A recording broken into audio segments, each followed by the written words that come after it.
Since I was a little girl, I could remember that the tourists would come to Charleston in the spring of the year. They would come to see Fort Sumter, where the first shot in the Civil War was fired. And they would come to see our stately, beautiful mansions. And they would come to see all the lovely gardens. But those who came in the spring of 1969 saw Charleston as it really was if you're poor and black.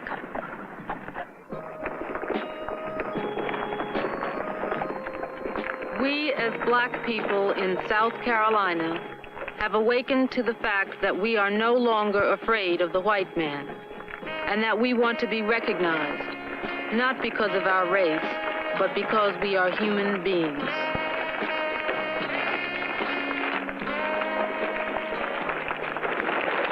On that Mother's Day march, I was real excited because I took one look in the back and I saw 14,000 people in the street, and I just knew that this would be a beginning of a new day in Charleston.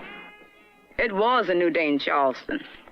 The hospital workers had gotten sick and tired of being sick and tired. The Mother's Day March was a thing that brought folks from all over the country to our support. All the different labor unions came, different organizations, just everybody. It all started when 400 hospital workers decided to organize a union. And when the medical college fired 12 people, we just had to go on strike. Of course, a week later, County Hospital joined us in the strike. Of the 400 strikers, all but 12 were women. All of us were black. We needed something that would, help support us. That when we go to these people and talk to them and we didn't get no satisfaction from them, we could go to our union then and have them to come in with us and, and help get things straightened out. And so the next morning at 5 o'clock, we met at the hospital, and all of us, walked and talked and sang and everything else until So the more we walked and talked, looked like the tougher they got. The tougher they got with us, and they still, wouldn't decide to give in. We was women, and we didn't have no weapons or nothing. I felt like they wouldn't hardly hit us with those big clubs and things because we didn't have no weapons. And we didn't went out to fight them, not with no fist fight. We went out to fight them, with the law on our side, to try to win through the law, not by no fist fight. The normal routine function of the Medical College Hospital was altered today as picket lines were formed surrounding the institution. Some employees who wanted to come to work were intimidated and threatened. Patients are being taken care of by fully qualified personnel. There has been no trouble in the care of patients. Some of our employees are doubling up in their duties, and some of our functions are being postponed unless they are of an emergency nature. In the hospital, they have white workers doing the same work as black. They might have a white nurse's aide and a black nurse's aide, yet the white aide earns more money than the black. I want union recognition. I want to see that my people are able to enjoy something better than what they have been enjoying. What would you like to see for them in the hospitals? In the hospital, I would like to see fair treatment. When you're working around people who discriminate against you, you just really feel like, fighting all the time because, hey girl, and they had these nicknames they call you like Dooflachi and Monkey Grunt and all this carrying on, and I think all of us need to respect, regardless to age, race, or creed. I do not believe this is a civil rights issue whatsoever. Why not?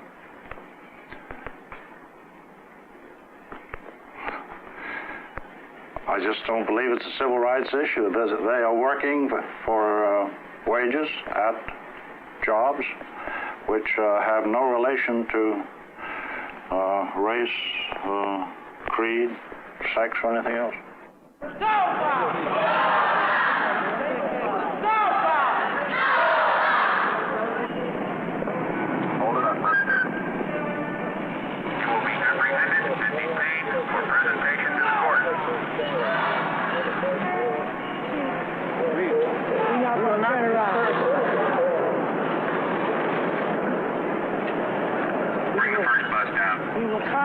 touching your buses. Ask your men not to touch us.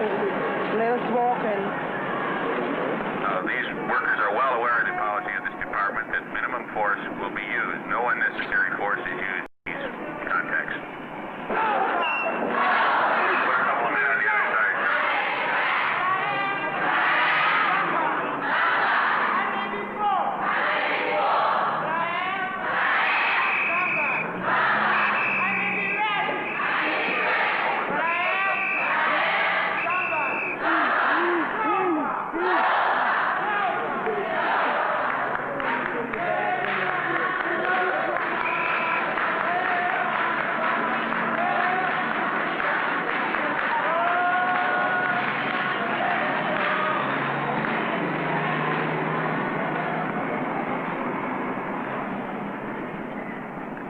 Things was rough, and we needed Reverend Abernathy and the SCLC staff to mobilize the black community of Charleston behind our struggle.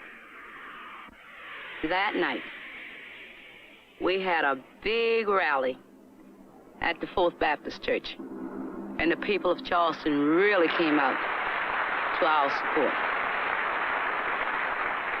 About the 5th speech that I have made in Charleston.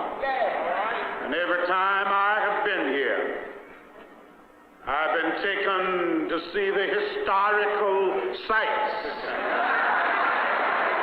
of this city. I don't want to see any more historical sites.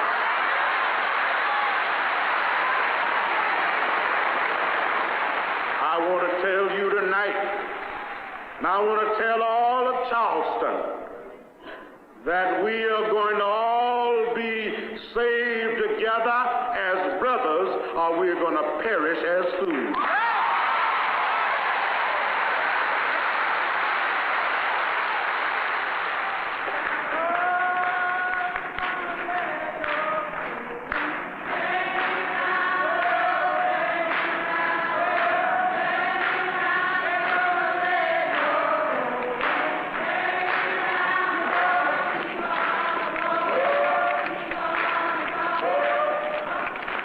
Reverend Abernathy was arrested for the first time in Charleston.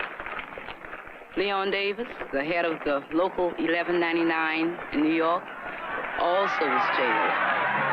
As a matter of fact, over 100 people went to jail that day. If you do not disperse and march from this area, it will be necessary to take you into custody for violation of Judge Singletary's injunction.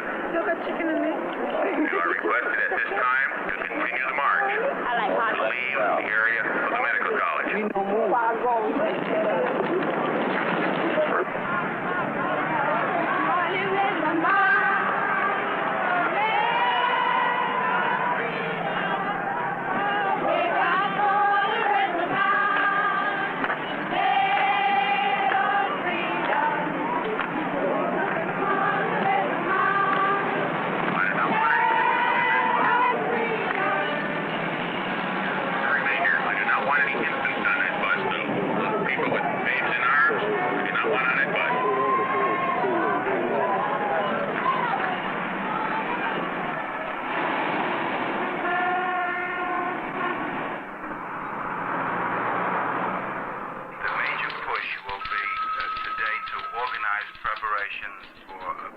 At the Calvary Baptist Church, and also to make plans to get the turnout and the thing in operation in Washington tomorrow.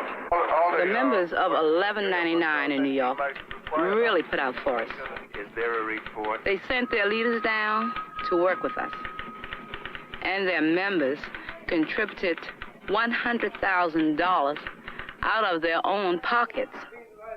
We were really together at Union headquarters. We had our strike kitchen where we cooked. Of course, mostly all we had to eat was beans and rice, but that was all right. We didn't mind. And we put out leaflets, and we really had a time there. There were times when I was hardly ever home during the day, and well, the children was left a lot of times to themselves, made a lot of sacrifices.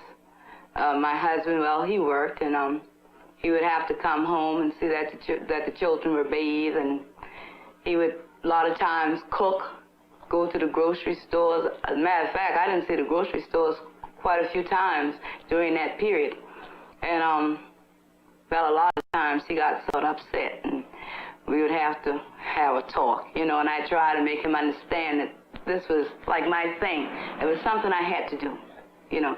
So we worked it out, and he bared with me until the end of it. A few months ago, I was proud to accept the position of honorary chairman of the National Organizing Committee of Hospital and Nursing Home Employees, the organization that has sparked this crusade for freedom and dignity here in your city. I did so because I know that hospital workers have been working full-time jobs at part-time pay. After all, $1.30 an hour is not a wage. It is an insult.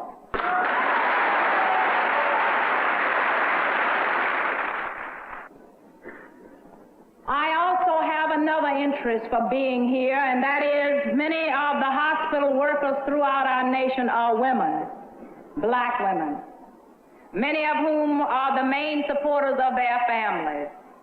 I feel that the black woman in our nation, the black working woman, is perhaps the most discriminated against of all of the working women, the black woman. And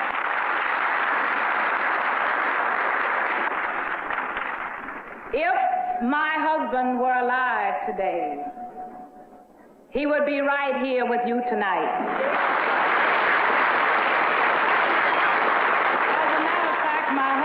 Often said that 1199 in New York was his favorite union.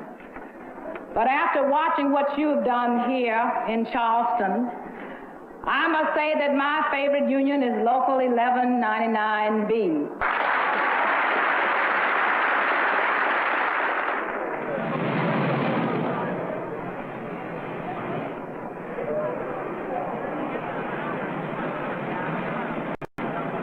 There were times when we were so depressed in Charleston. And then here comes a lady, a great lady, like Coretta King. She came to Charleston and marched in the streets with us. It made us feel real good. It really uplifted us. It gave us the strength and the courage that we needed to face the folks of Charleston and do what was necessary to win the strike.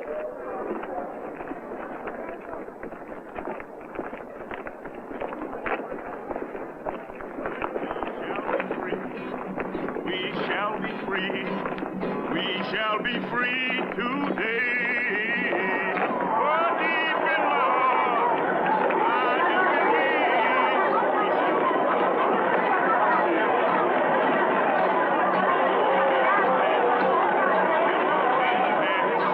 believe we'll walk hand in hand today.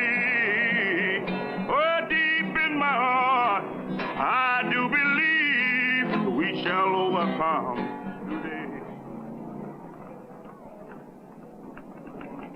Did today's march have any effect on the state's position?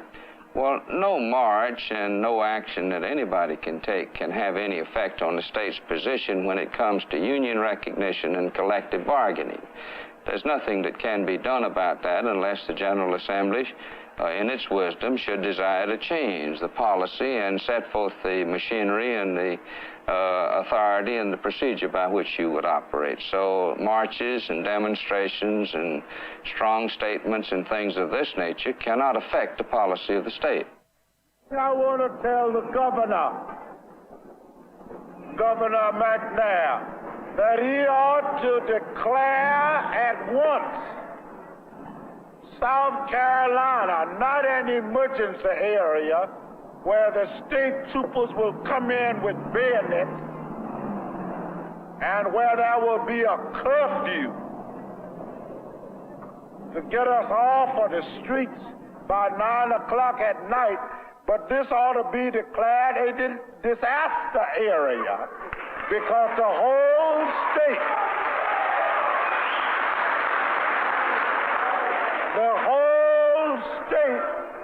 ought to be on welfare. It's the poorest state I've ever seen.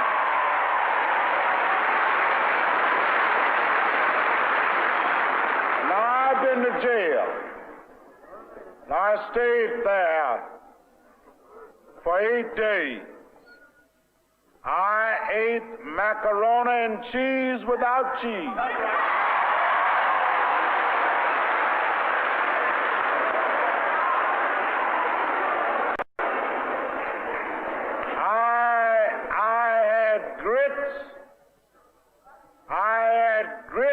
For breakfast, and for dinner I had leftover grits from breakfast.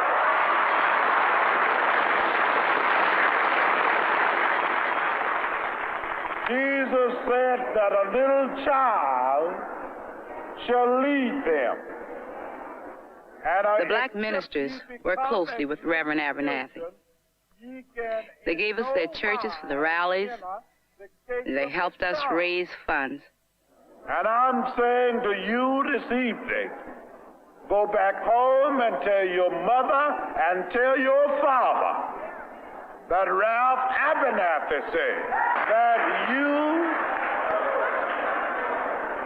you are a traitor if you go to school, that you can learn more in standing up and marching with Local 1199 than you can in any schoolhouse here in Charleston, South Carolina.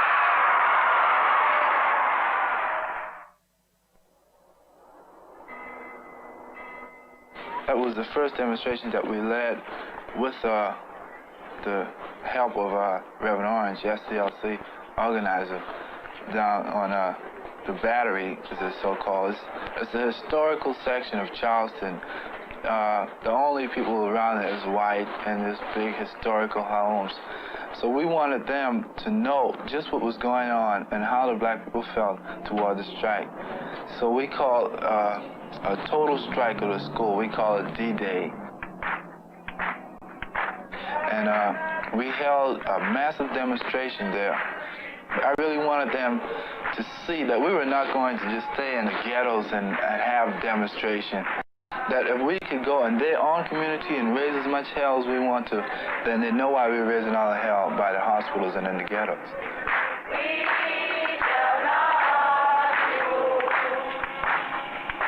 We are here to help all poor people in Charleston. Since we will be the leaders of tomorrow and we'll be living in Charleston, we feel as if though we should come in better things now so that we wouldn't be in the same predicament that these people are in now. And we are determined that we are going to win this fight. Definitely, we may not have all the participants that we want, but we will get them eventually. And I think that everyone should help because this is not only for the older people, but we must realize that we are going to come in and we need these jobs. And there's no need for us going to school 12 years and making our $1.30 an hour.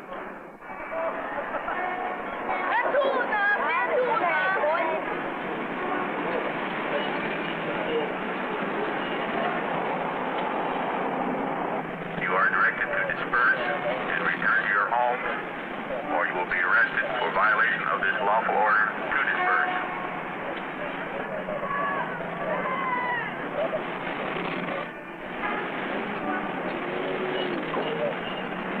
Yes, ma'am. Of all the folks who help us in Charleston, I feel it was the students who did the most to really help us win the strike. They went out there and they did just what was necessary. More than 1,000 of us went to jail during the strike. As a matter of fact, it was like a badge of honor to go to jail. I was in jail twice. My kids were in jail too.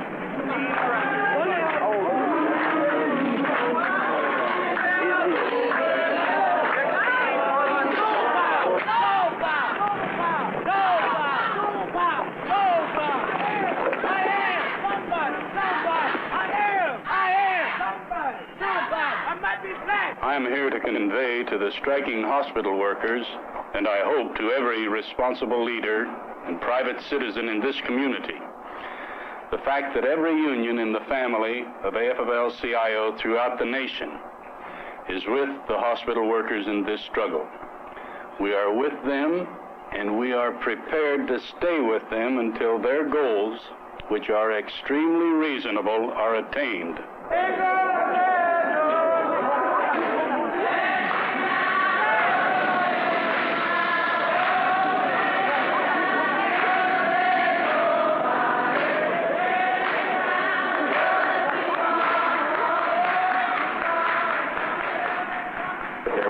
Night marches in Charleston. They are prohibited. And this is a night march in the streets of Charleston, regardless of what you call it.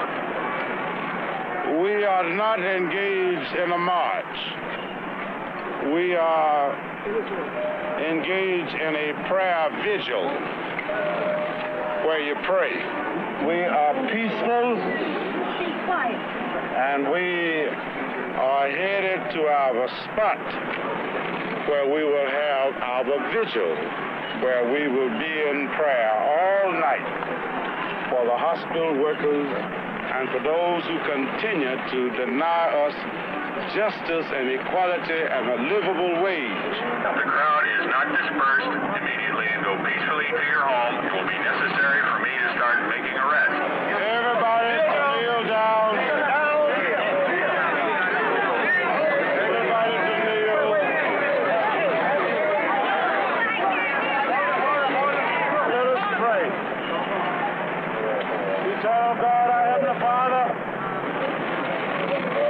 Thank thee that thou hast spared our lives.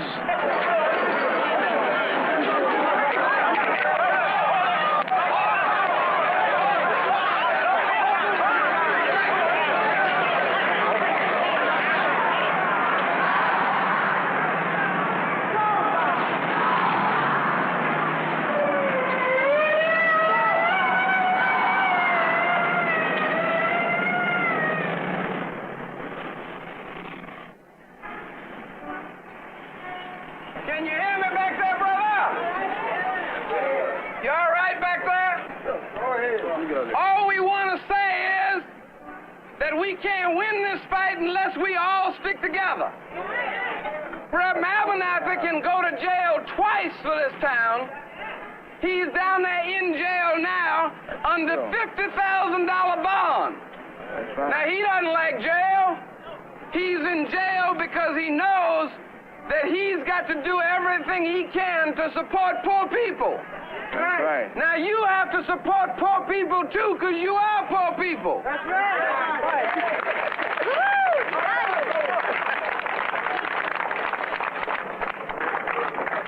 Now, the best thing we can do for ourselves is stay off King Street.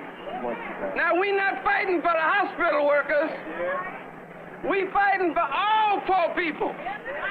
And when the hospital workers make a little more money, pretty soon everybody makes a little more money. That's right. Now the only way we can keep this thing going is if we can stay out of downtown and keep our money in our pockets. That's for sure. All right? Right. Now stay off there. Keep your money in your pocket. Hold on to it till the eagle grins. That's right. Mr. Young, please ask your followers to disperse. I'm talking to the officers of this state. We just want to let you know that we are marching for you. You don't get enough salary either. We're going back that way, down to the next corner, follow Brother Fold.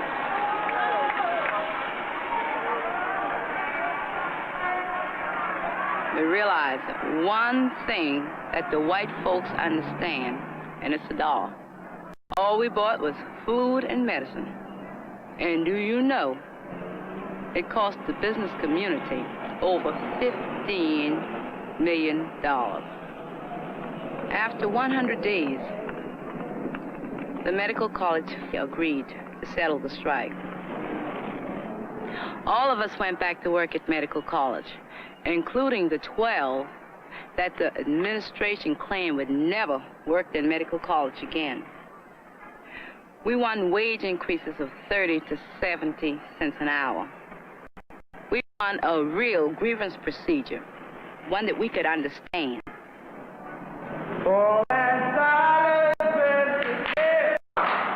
It took another 13 days before the county hospital strike was settled. So the workers just had to keep keeping on until it was settled.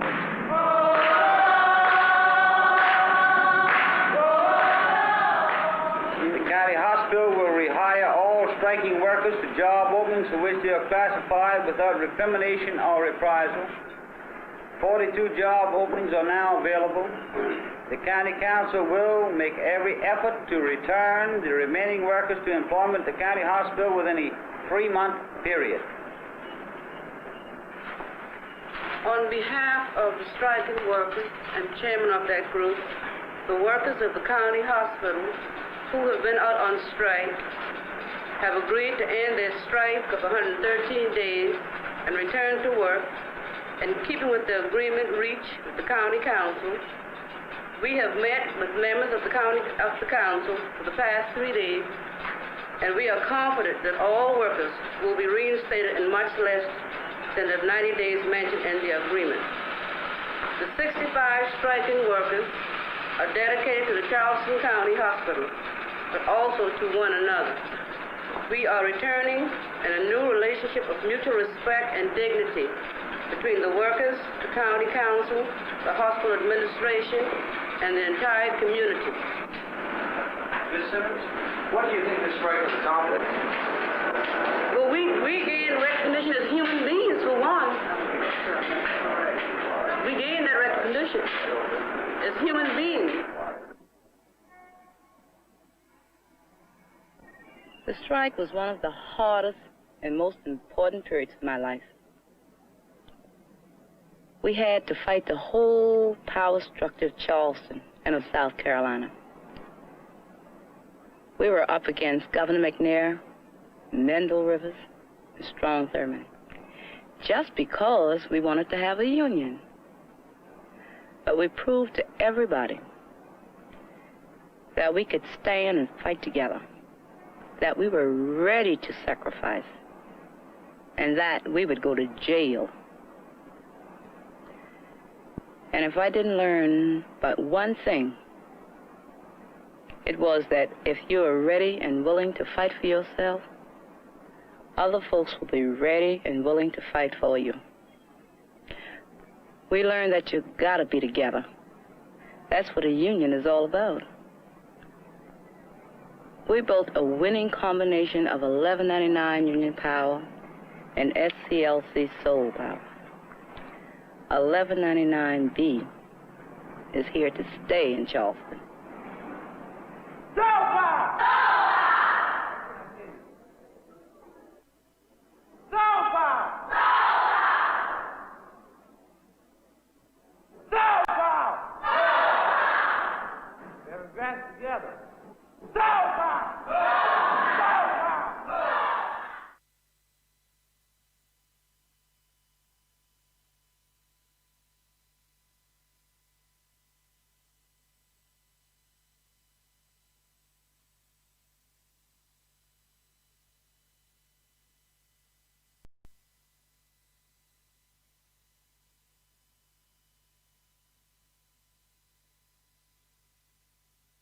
I always wondered when I went to church on Sundays. I've always been one to, I'm not just a boxer. I do a lot of reading, a lot of studying. I ask questions. I travel these countries. I watch how people live, and I learn.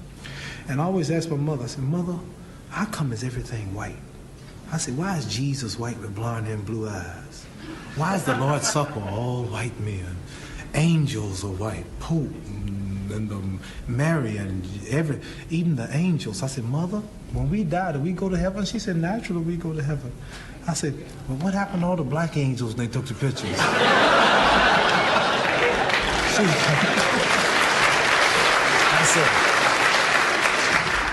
I said, oh, I know.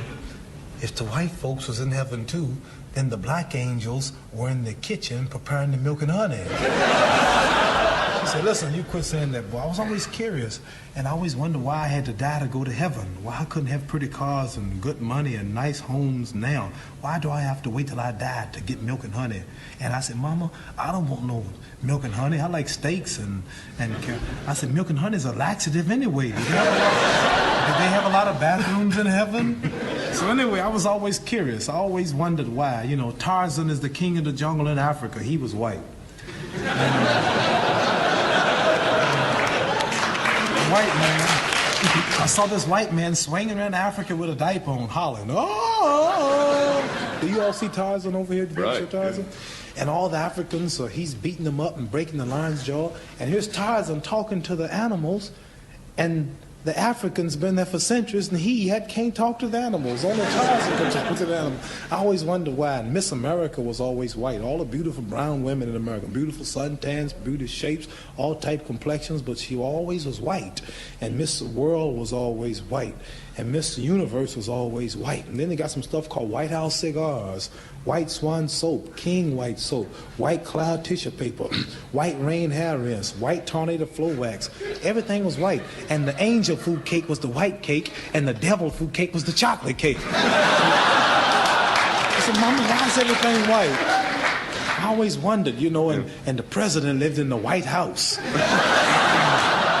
And Mary had a little lamb, his feet as white as snow, and Snow White. And everything was white. Santa Claus was white. And everything bad was black. The little ugly duckling was the black duck, and the black cat was the bad luck. And if I threaten you, I'm going to blackmail you. I said, Mama, why don't they call it white mail? They lied too. I was always curious. And then this is when I knew something was wrong.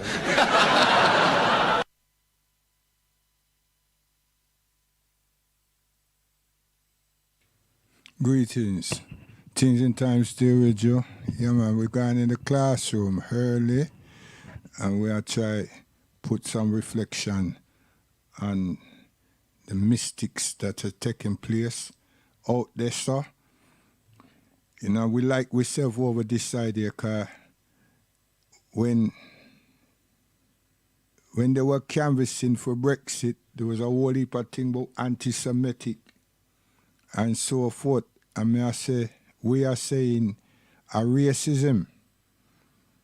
And then we are saying, well, our people, them don't set up institution to champion the cause and take people them to court and, you know, try to remove from the institution this dirty thing.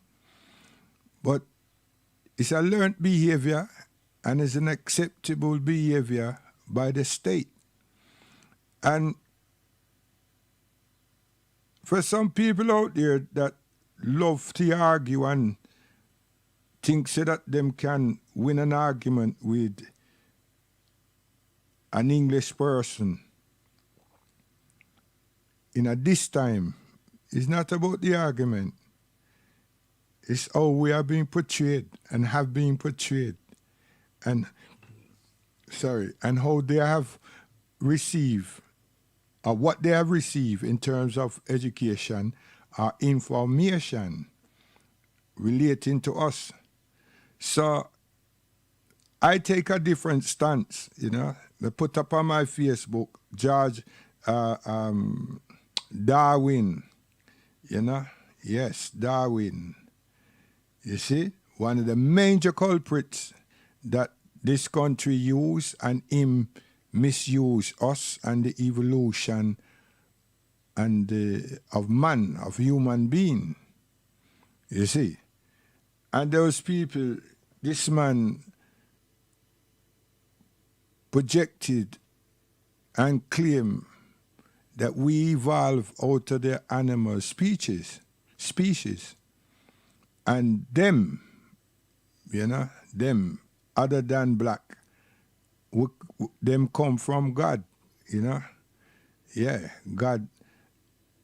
They are the humans, you know. They arrive here. Them arrive here through God. You see, and this has been placed on black people for centuries.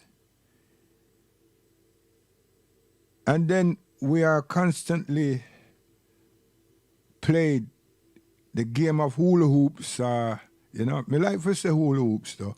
Them play a game with us where them keep switching the goalposts and everything. And then the wisest of our people, them, did not look at these things.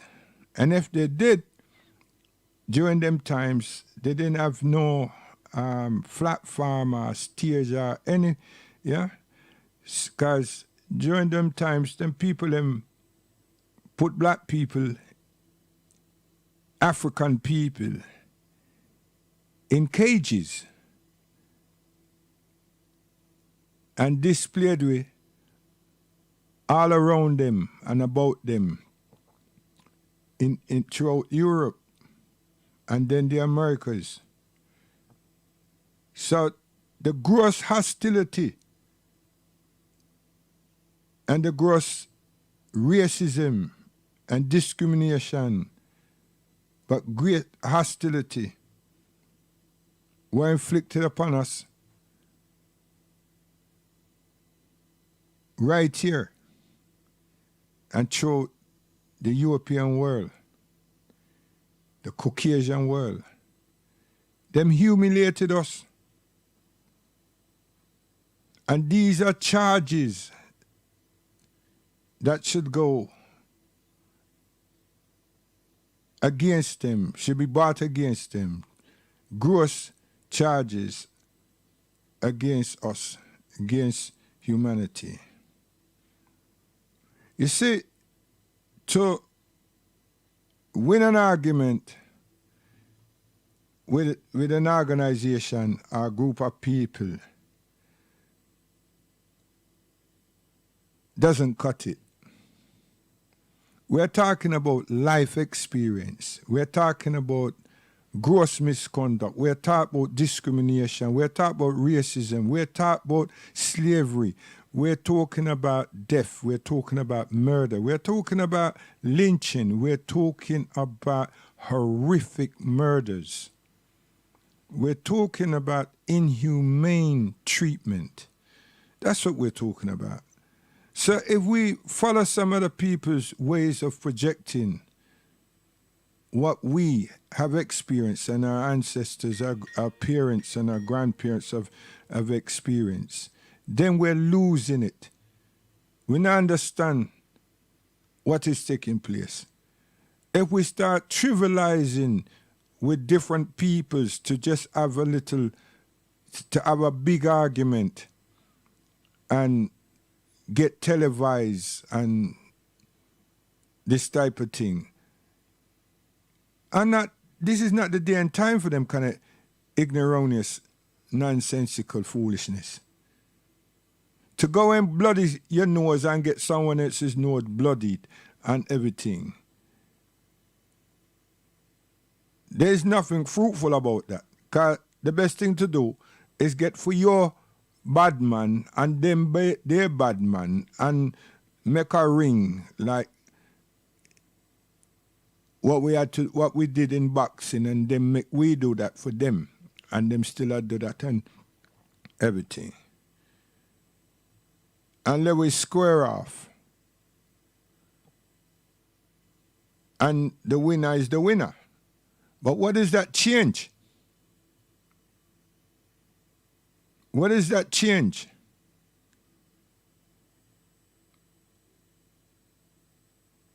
That not change nothing. All that did is say, well, you know what? We beat the man. And them people them, and them gone back to Dewsbury, Yorkshire, wherever. And then we want to behave like, say, Londoners for we. Them a come in a for we area. Nah, stop that. Stop that. We don't have pots to piss in. We don't have an infrastructure of anything. And all our young braves out there, them need help and support, because We will always have braves. We will always have warriors. We will. Always. The evolution of us and life. That's a must. Now, those of us who are certain of our age, one to we understanding, we're not helping our young braves, our young champions, our young athletes. And since I'm saying braves, means they're warriors. But if them warrior them don't know how to structuralize themselves, it's like blind leading blind, and both all will fall in a ditch. That is a saying, and it's real, it's relevant. It's relevant. London don't belong to us. Brixton don't belong to us. Peckham don't belong. Nowhere belongs to us. Relax the idea and that them kind of talking. Relax it completely. Lazarus, Handsworth, Aston, Brixton, not Brixton, Birmingham,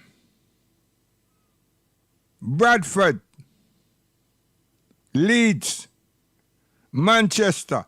No, we just live in a them area. Nottingham, Derby, we just live there.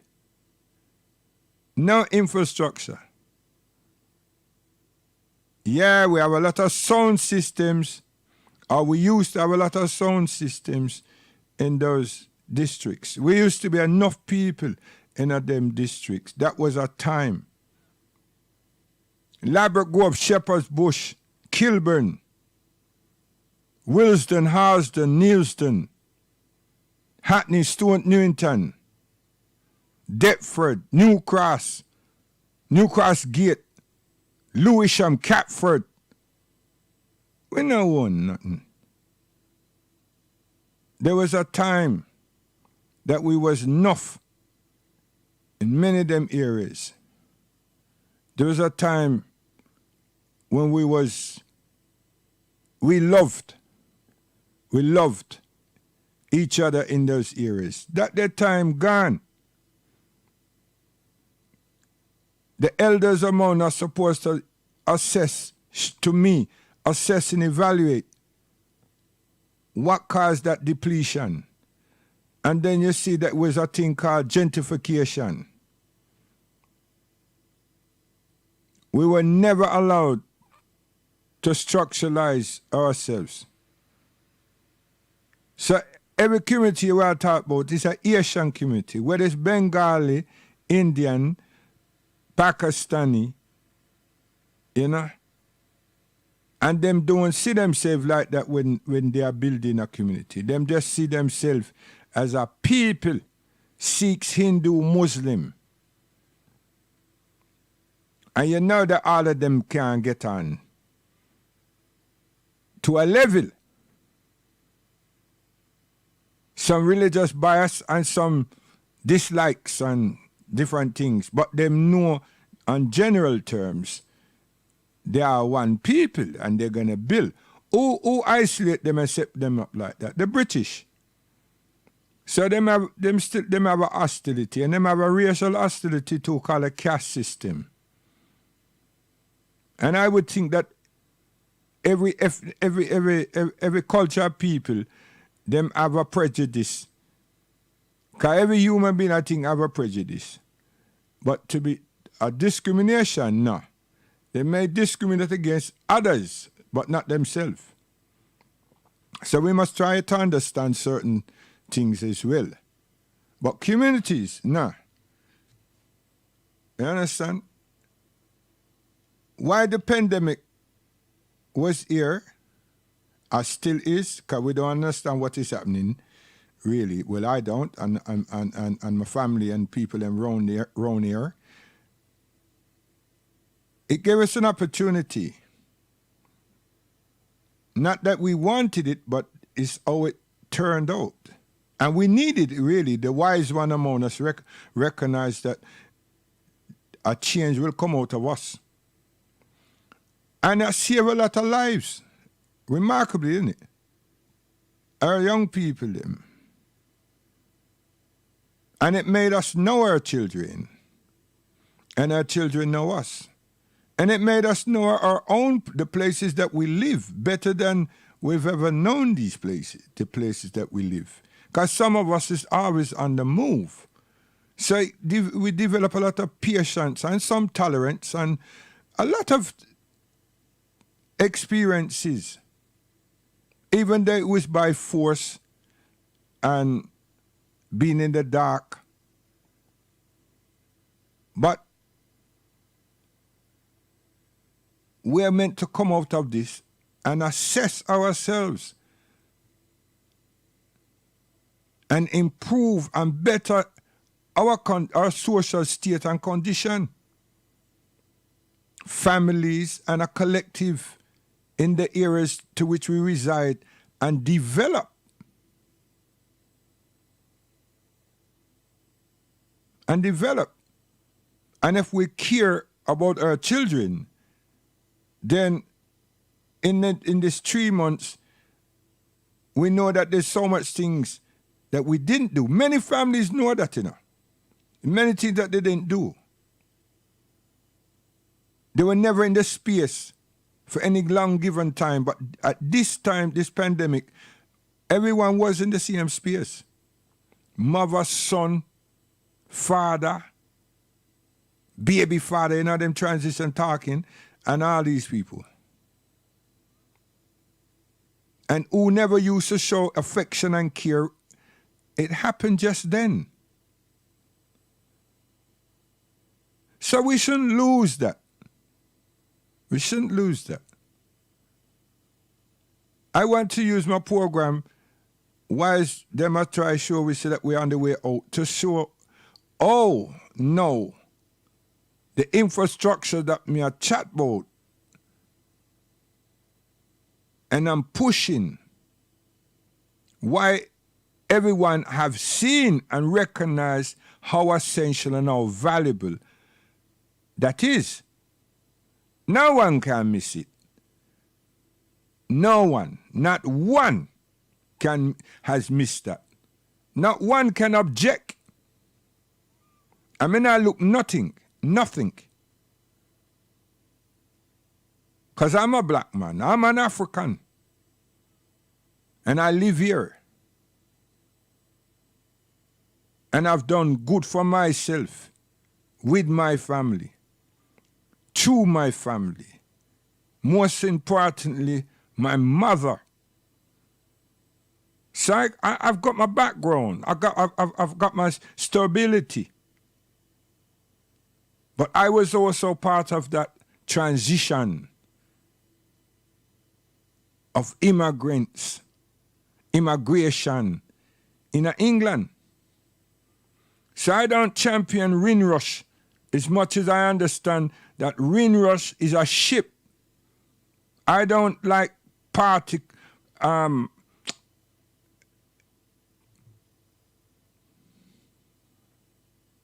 don't like Jim Screechy things and sound bites. And sometimes sound bites is important.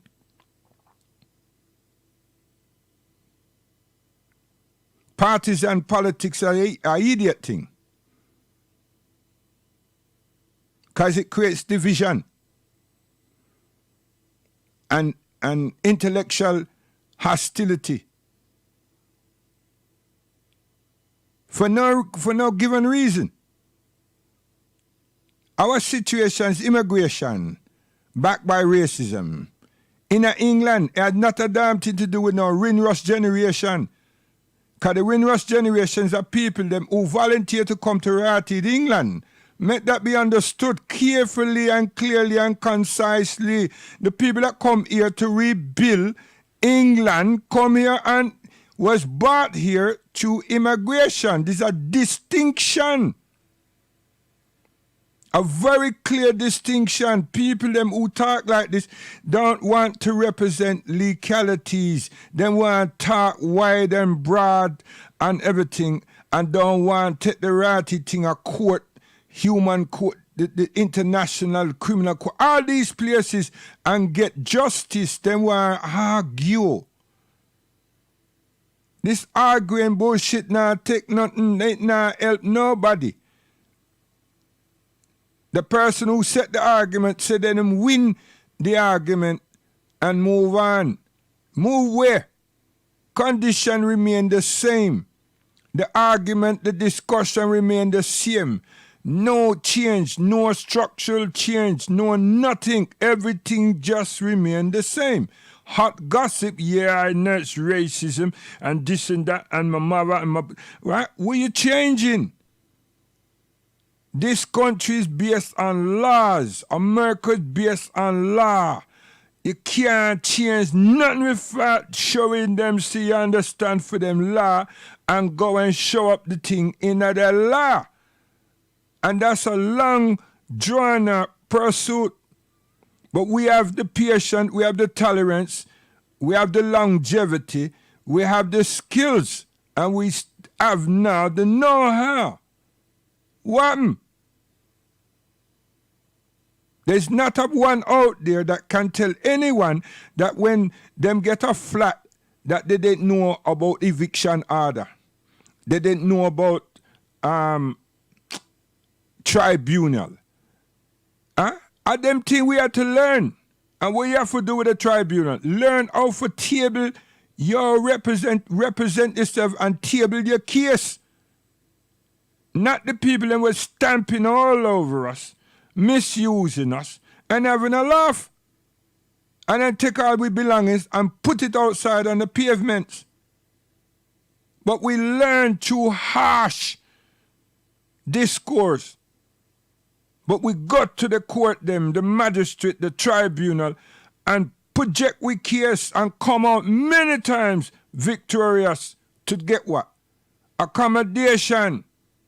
We get a stay of execution. And we got the rent froze. Yes, so much things we had to do and we've learnt. Now we want to behave the children of those same people. We want to behave now nonsensical. And that we call transitioning. If we not transition properly, everything that our parents been through in England, we dash it away. We dash it away. We have and we would have. Because we behave like say we never did learn nothing. We never experienced anything. Me not dash my mother and father and my uncle and aunties away. Never. It's things that them experience and been through. And my uncles, seriously. And all of us. The greater portion of our situation should that we are sit together in these churches and these places and discuss as before our concerns and express ourselves and then select people to go and represent we.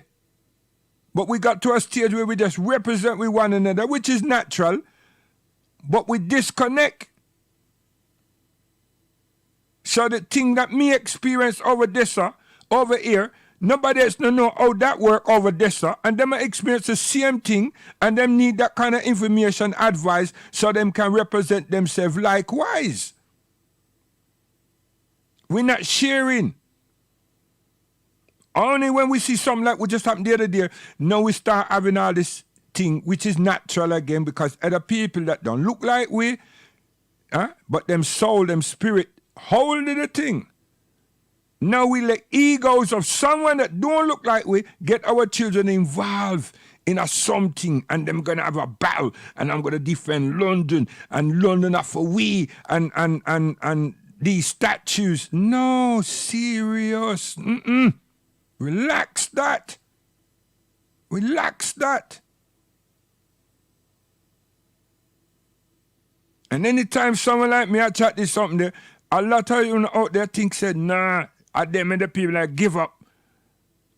Give up what? And what are you giving? You are giving your life. You're giving your life willingly. And once you give your life, you give other people's life too. When you hold back and have patience, you congregate and you come strategic. Once you have them kind of policies in, you see the word there, in you understand? Can't touch that. Can't touch this. See? That's collective unity. Collective understanding of a surety. That same brawl that happened there, why not do that for all the killings and all the gang or whatever the hell it was that was causing so much of our lives to be lost? See? But you get some rebels that don't want we or don't like we, and want to seem to negotiate with them and a meet to have a face-off. This is how we came and found the English people living among themselves, always having some ruckus and everything. And then when the football thing get big, them take the same ruckus into the football. And then when we got big in areas, them take that same ruckus at us. Right, man. And then we have to set up our own defense to represent ourselves and to protect our women. There was a defense movement through the grassroots, the Elaborate Grove, that had to protect our women from hospitals, going in and coming out of hospital. The history of that is tragic. And it's the British movement, National Front. There was no smiling. But you all come now much later with these jackass let you all down and take a man named Coulson that got killed in Nottingham Gate and them send for Claudette Jones and everything to calm us down. Could you imagine? We never commit no crime. But them send for one of our people, along with our commissioners, ambassadors, jackasses, and a deal made by Britain, and then bring Calypso and Steel Pan and all kind of ratty jump-up thing in England to remove the sentiment from there and take it into amusement. And we still don't get no justice for Coulson up to this time. And nobody puts a remembrance wreath on the spot where he was killed. And no surety in the carnival to say this is because of Coulson that we have this, and we now honor this and I jump up because a life which is one of earth. So you see the people them see that we disrespect ourselves, them disrespect we, and we help to disrespect ourselves. Huh? They'll be laughing at us like jackass long time. So every year we have that. And no reflection on that life. Now you got some organization says that X thing matters. Who the hell are they? Nobody know who they are, and the people them who know they are that are these artists and everything. You got to ask them, what is your agenda? When did you wake up knowing that we mattered? Everybody rides our back. Now the LGB or whatever them call in America now gone to the Race Development Party and everything, our Senate, and get law passed. Nobody in the right get no law passed to out racism from police and all other establishment. But them get this law passed already. At the same time, this police thing is being speaking about. It's hot. It's hot in the Senate. It's hot in the White House. It's hot everywhere. And we are playing some foolish roulette or something. Yo, you have to cool down your heat, man. If you're a fighter and everything, hey, just go train and become the heavyweight champion of the world or lightweight, featherweight or something. We don't need them kind of, hey, no, star, no. We have, and I don't understand where our matured people are. Where are they? And some of them hijack you all. Where are those people now? And when you went home and watched the videos, and then you look on all the other videos, what? You jump up and down and say, yeah, man. Huh? You drop him. No, star. What have changed for you, for tomorrow's tomorrow? And what has changed for others that don't know you? What has changed for them? What has changed when you have to go back to school, go back to college, go back to university? What has changed? Hell is going to break loose. Hell is going to break loose. You understand? Because there's nothing strategic. There's nothing structuralized. It's just emotion. And an entrapment, a mental entrapment that wasn't designed by you all. You have been set up to be made into fodder. And if the mayor also is the one who helped you, where was the affluent representatives? Where was the Home Office minister? Oh, come on, man. It's no representation. It's none at all. None at all. All right, let me just switch something and show you. One at a time, right? There was an exchange in hostility in Tottenham and the border Hackney, and the police them got a hiding, right there, you know. But there was a big meeting that was called in Finsbury Park. Actually in the park as well. Just highlighting the three borders. Hackney, Haringey, and Islington. And our esteemed brother, father, elder, Bernie Grant, said that the police got a hiding.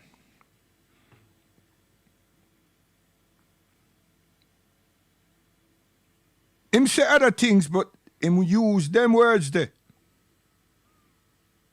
And those words echoed in every newspaper from the same Islington, Haringey, and Hackney, and Gall, Birmingham, Scotland, everywhere.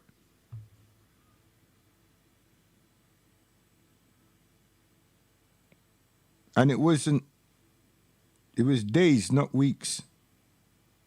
The establishment turned the heat up on us. I can remember a man like Ambrose Menin and them tell him and said right there, yeah, something like that did happen, but you shouldn't have been saying that here. Behind closed doors, maybe. And people that say that, all the people that said that it was a wrong thing to say in public like that, even though you're speaking to us, because there are journalists and everybody about. And his position now, him down there, he's in government, he's in parliament. So you had those who say, go on, rough. And there was those of us who say, well, now we get to understand, we say, well, yeah, that go hurt we. But we not, we you know what I mean, we have followed the biggest humps. It is days later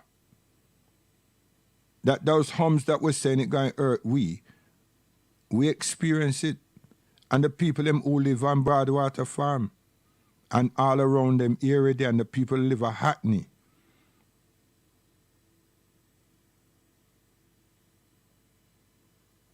You see? Yeah.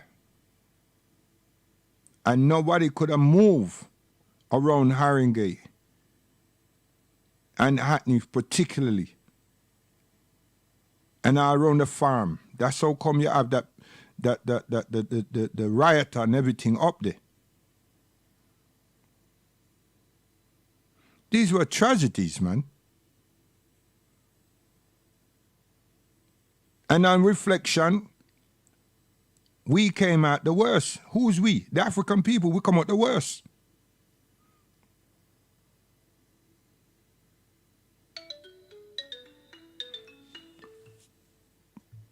Hold on. Yes, sir. Yeah, man, me there on the radio. Yeah, so you call me then? No, man, me talking. All right. So, what happened after that now is that we have a police officer lost his life. Now, a lot of people, innocent, and people who was part and parcel of defending themselves and them family, got dealt with. A lot of people, life up to now has been messed up. And a lot of innocent people have paid the price for something because they were innocent. So a whole heap of bad things happen. So what now? After that,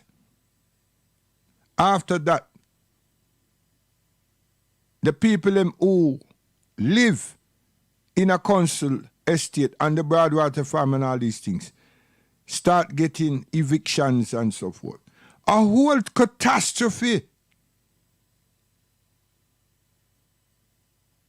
And then all our areas then become hot in crime. And up to now, we don't know how come all of these things happen.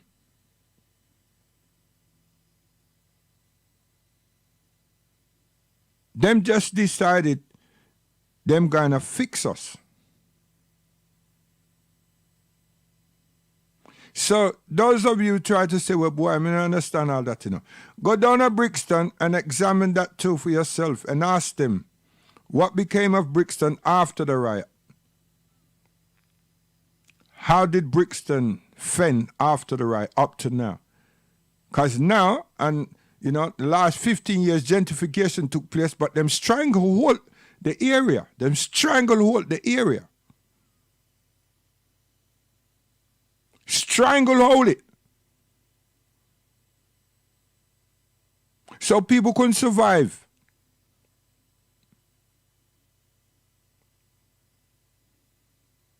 And then them come with a gentrification, slowly but surely. Huh? And make things difficult. And then when you look upon a lot of people that they move out of house into flats, like rat. So they put the pressure on. See all them tune, hey, a whole heap of tune. One evening we must play the tune them that come out at the time of Broadwater Farm and Brixton. They're significant. Keep the pressure on. Listen.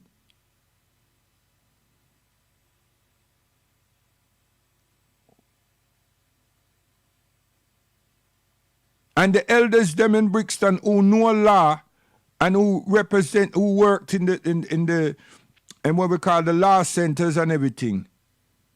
People resented them at their peril. Because them are working in the office with some Gozunga, Wazungas and everything. Some people them say that these people are part and part of the problem. So now they don't have no legal representation. Listen, our understanding, our experiences in London needs to be thrust out, in England needs to be thrust out properly. So you young warriors, you young shakas, come to be great leaders and great representative and change bearers. Trust me, a lot of us see one as a change bearers, you know. But with no historical references, then it will not happen. They dash you in a jail and make prospects no prospects.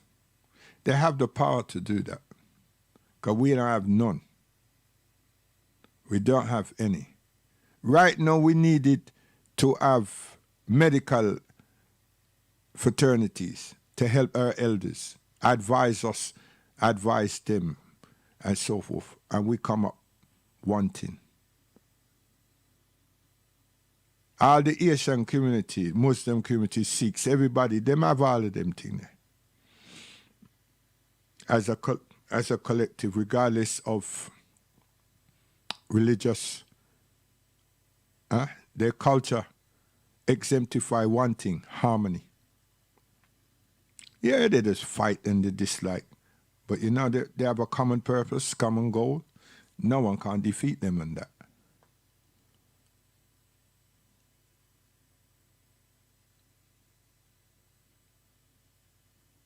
Remember, we're consumers. We have been consumers. So when the supermarkets them could not meet up with all the things that we needed, again, because we still went to the Asian shop, but we still have to fall right back right there. Asians and Turkish. See? So before we holler and scream, we have to look for ourselves. How important are we? And what kind of defensive mechanisms do we have?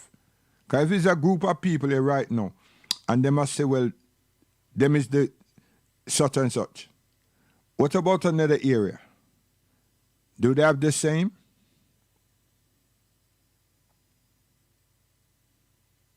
And you know, we have a lot of oppositions just because they want a minute on Channel 4, BBC, or Channel 5. And a lot of them chase down money from the mayor's office. I'm going to show, perhaps on Thursday, a video where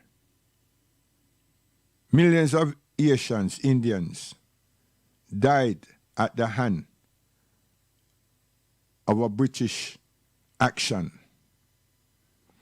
Then the question is, what has the Asians them done about that, and why have we seen so much of them living such high standard class lives in England? What makes them tick?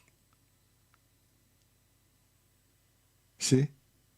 So before someone turns and say, well, they weren't in slavery, that's true.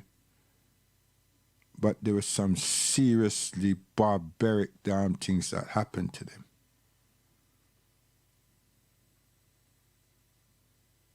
That happened to them. Willfully done to them.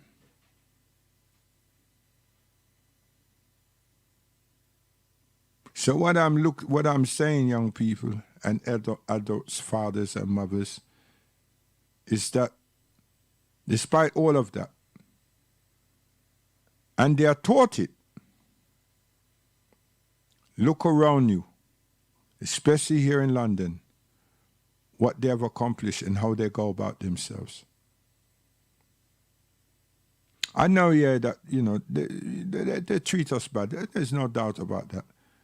You know what I mean? I pray with thousands of them, with Asians, and I have hundreds, not thousands, friends and brothers and sisters Haitians. So I mean, I tarnish all of them with the same brush, but you know what I mean? This is people. But look at what they've accomplished. Learn. Let's just learn something. As Muslims, they have medical facilities. They have midwife, maternity set up, because some of them don't want anybody delivering their children. So they take that to the highest level.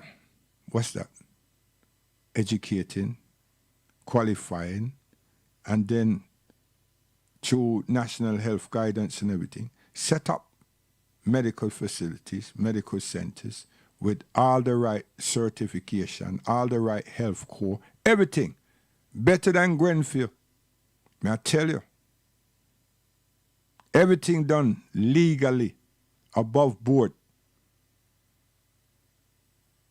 Not just the religion, life. Whether it's Sikh or Hindu, not just the religion, life.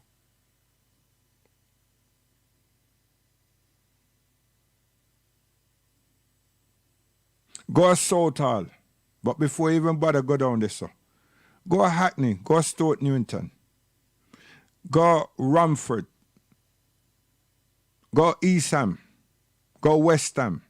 All these places, they're victims in society. The people that they live among and around do not like them.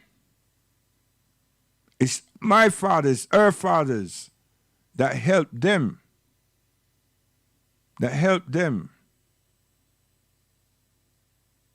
Because that same defensive attitude helped them. They used to be burnt out and smoked out. But go to those areas and see. Resilience and collectiveness. Whether it's a Muslim, Hindu, or Buddhist. Collectiveness. What do? We split ourselves for no real beneficial reason.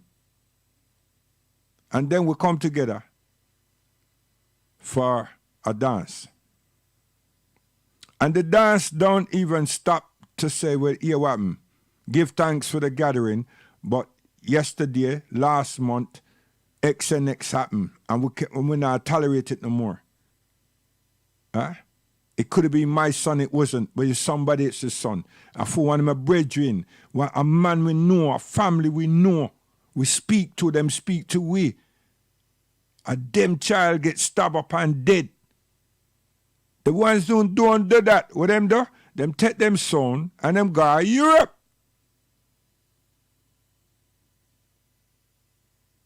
Go to Europe and educate Wazungos how to make more money out of reggae music. Because now we make money out of the music. Are the same people that despise the music that are make the money out of the music. And now we get and we seem to like it, you know. We get the video. That's what we seem to like. And then we dishonor our women and these kind of stupidness. So our changes, the things we have to do is a lot of things. But who is assessing and evaluating us? We have to do that.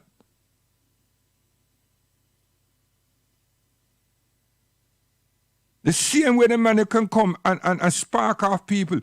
Anybody out there say, hey, watch out. We are going to clean up the area. Yeah, there was a group of brothers, them call themselves the gang. How much support them get? And a brother called, what him name now? A dread. That him had the patrol for schools and everything. Huh? To go around and give the children them a safe journey home. And they really wanted to expand the thing so him get safe journey to school and a safe journey home.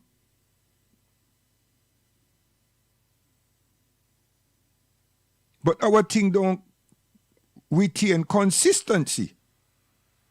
Everything that we attempt to do is good enough. But you see, consistency and longevity is where we always fall down. But the thing that we do the most, yeah, athletics, we are going to do that for somebody that don't like us.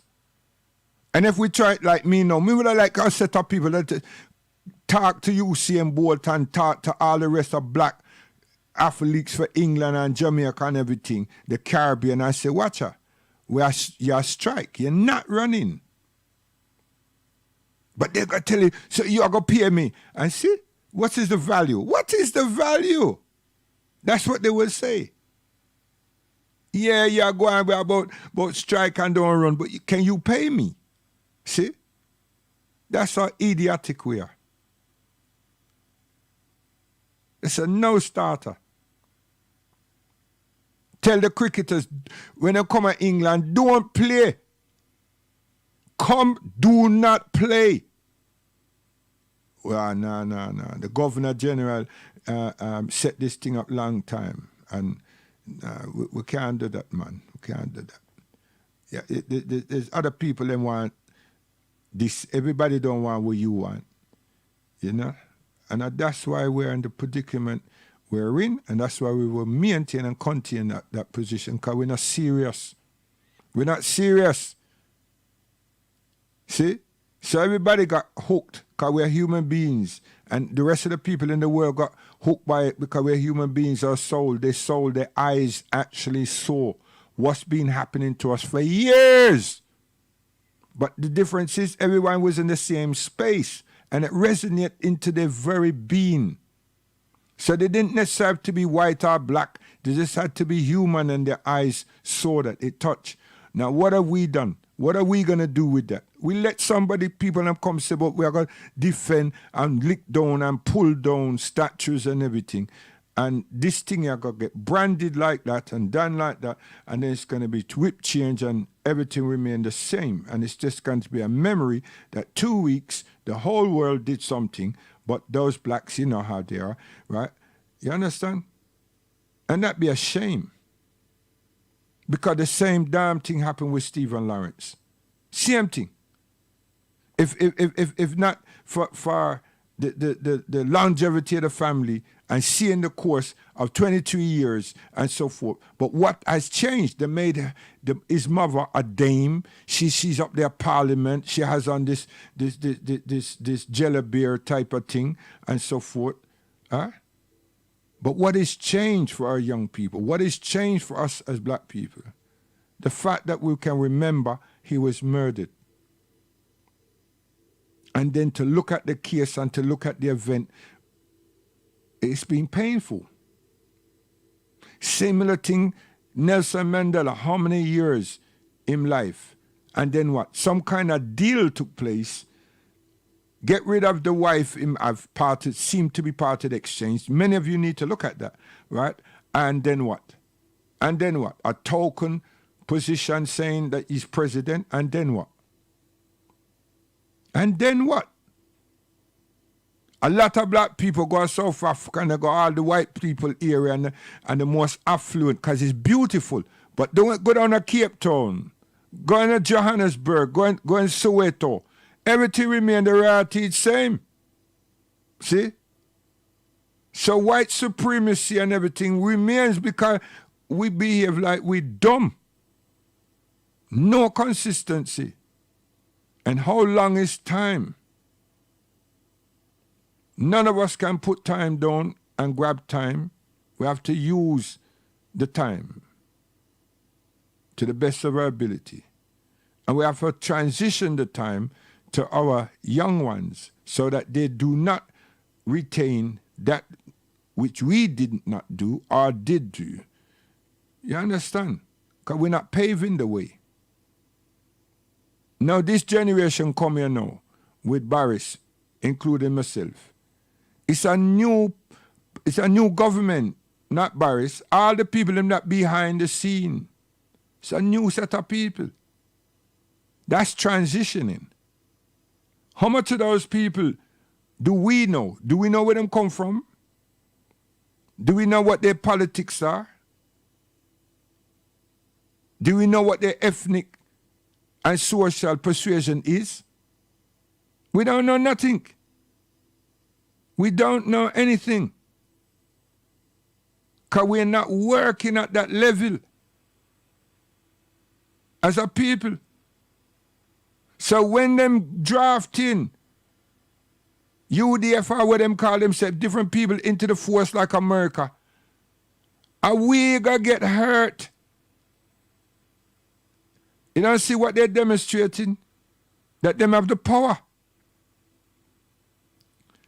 We understand that them supposed to be upholding justice for society and within the constituencies. Yeah, but them see themselves having power against these black people. And them can do anything they want with these black people because them have the power. And that's how them see it. And they're illustrating it time after time. They were doing it long time. Where are we? When we get a black police, right, might, you know what I mean? And we don't see them no more unless they're working, but they don't work with us. They don't inform us and they don't inform their bosses that whatever crap they were doing out there don't need to be done like that. So they submerge themselves in a something and we allow them to go there and get drowned. It works both ways. And they don't have no loyalty, whether to the mosque or the church. And it's the church that is more significant than our mosque, because there's a very small number of us that are Muslims in England. And we're not in any area, any number, to call ourselves a Muslim community. We're with Muslim communities. But our areas could be 5, 20, got to New Cross, this big community there, which is Nigerians, but that's the biggest in a one set that you call African Caribbean people. Remember, this situation is unique to us, not to the others. Unique to us, not to the others. So, in saying that now, I'm bringing that up to thing, I want to bring Mr. Beckles, Sir Professor Beckles, to the arena so people can understand that there's nothing to be afraid of except fear itself. But why saying that? Our young braves, our young shockers, our young warriors, and I must strategize. Bloodying up someone's nose. Are they bloodying up your nose? There's no victory in all of that. See? Even if you take your champion to fight face off with an opposition's champion, that's not where we're at. I credit you all of being intelligent, because this is the time that you're in. The time of technology, the time of academia. You all are not silly people. I say that you all are studious people, but your emotions need checking. Yeah. Now, this is a man that used to be a young man, definitely, you know what I mean? I didn't born an old man. You see? So we go through those changes. But don't ever think, say, that there's some weakness going on over here. Don't ever put something up trying to humiliate my sentiments for weakness. Nah. I won't want to lose any of you, just like I won't want to lose any of my children. You understand? Simple things. This is not sound bites. You need to have patience, tolerance, and you need to be able to strategize. You need to know the opposition properly, or what, not even the opposition.